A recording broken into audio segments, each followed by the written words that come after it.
Coach, can you talk about the emotion of the final home match on Saturday? Well, it was just an incredible experience. Our two seniors were just, they've done such a great job for us leading a young team to a very strong season.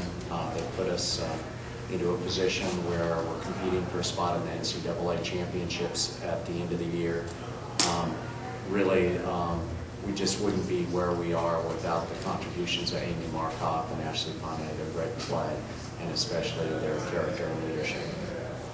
What things didn't go so well the last time? I know I'm getting ahead of myself against Long Beach, but when you go into the tournament, do you still go in with pretty good amounts of confidence that you can take it, and explain why you are a little bit confident? You know, we feel great. Long Beach played exceptionally well when we played them, and we'd gone until about 7 o'clock the previous evening in a 5.5-hour match with Pepperdine, who just lost 4-3 to number 6 UCLA.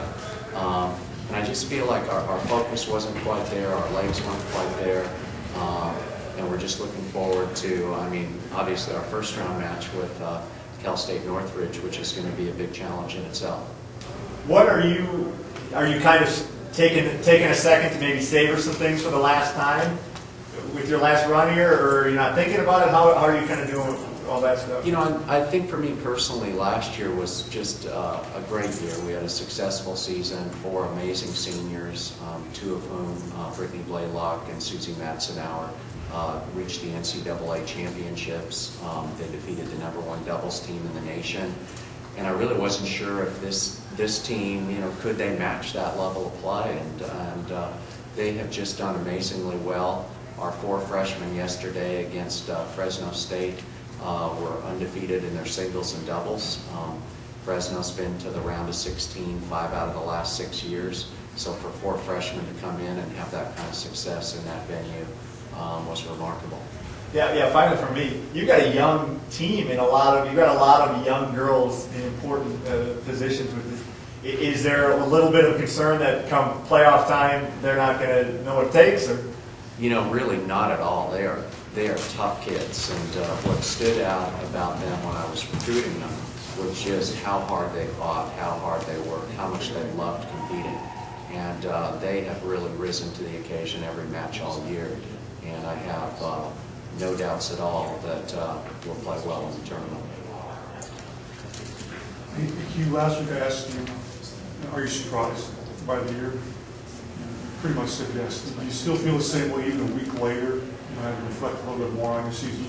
Well, yeah, I just think with so many, you know, with 4 freshmen playing instrumental roles, it's just tough to predict how well they'll do, especially with a schedule like ours. We've played 12 teams in the top 75 nationally, including the #1 team in the country, and you know, they have just grown in each match. I really feel we're the most improved team in the country, and I think it bodes very well for the future of the program. Well, you still got over a week. Do you have to coach? Do you have to tweak mentally or tweak physically in terms of their game? I think for us, we just want to keep doing what we do every day, and that's just really positive attitudes, a lot of enthusiasm for each practice, really being focused. And at this point, it's more like just maybe polishing things rather than, you know, doing anything new or different.